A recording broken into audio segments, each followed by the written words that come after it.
It's a great question that we got in the prep school group about being discouraged when you try things in your business and don't see immediate results. And this can be really frustrating.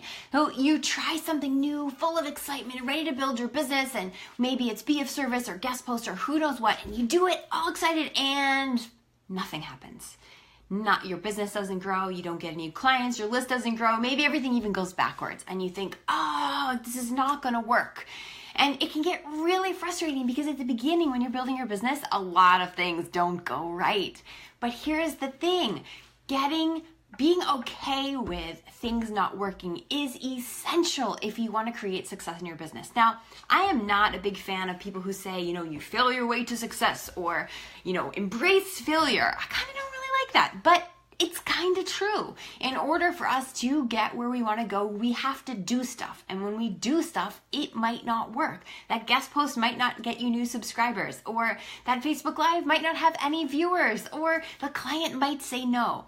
This is a normal part of business. So one of the things that I do is like I said, I don't love to embrace failure. I just don't even put failure in the equation. Truly. So here's what I mean.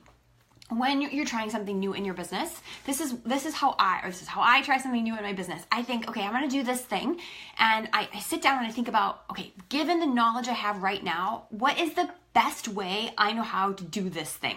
Okay, I might not have all the information in the world. I might not do it the best that anybody has ever done it, but given the information I have, what is the best way I can do this? And then I commit to doing my very best, and know then whatever results pan out, that was the best that I could do in that moment. But here's the thing, whether it worked or it didn't work, I know that then I learned something. I learned that didn't work, that I liked it, that I didn't like it. After I did it, I saw, these things I wish I would have done differently.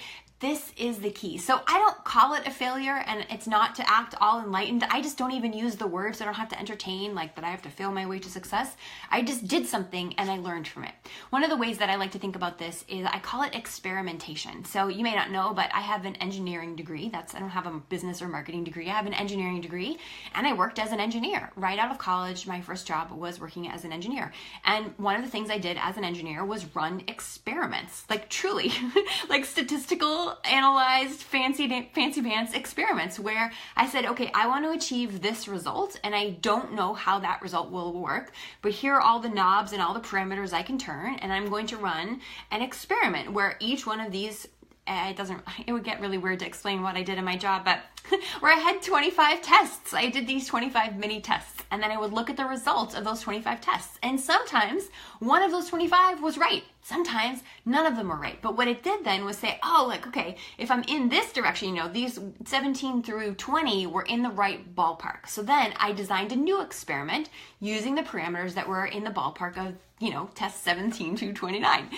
And we did it again. And sometimes it took 100 different experiments, 100, in order to get where I wanted to go. But eventually it would pay off. Those experiments are how we created what we created. So I worked in a high-tech company, and we were developing new technology, so stuff that had never been done before.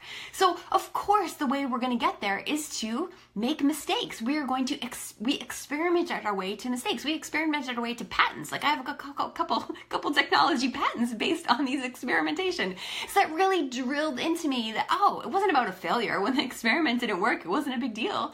Experimenting was how we figured out what did work. That's how we created the next technology. So this is what you're going to do in your business. It's not about getting it right the first time. It's about getting data. It's about getting information about what works, what doesn't work, what you like, what you're good at, what you're not good at, where you have questions.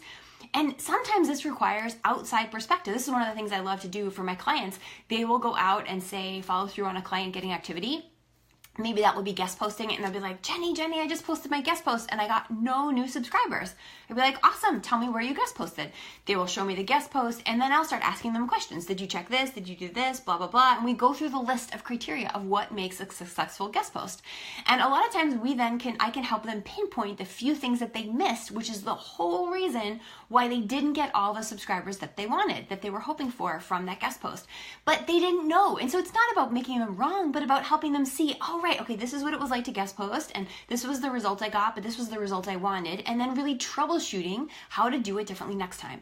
And so in business, this is a skill we have to cultivate within ourselves. This is a big theme of what I seem to be talking about on my videos today. We have to cultivate a skill within ourselves, and this skill is the willingness to experiment. So if you're like me and don't like the word failure, don't use it. Don't say I have to be willing to fail. Say I have to be willing to experiment.